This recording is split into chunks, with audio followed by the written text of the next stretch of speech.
Hello everyone. Today we talk about how to fix the app of remote play.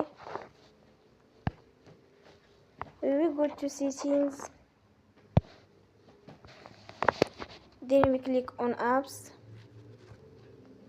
After that we search the app remote play and we click. Then we will on force. After that we go to storage. Then we click on clear cache.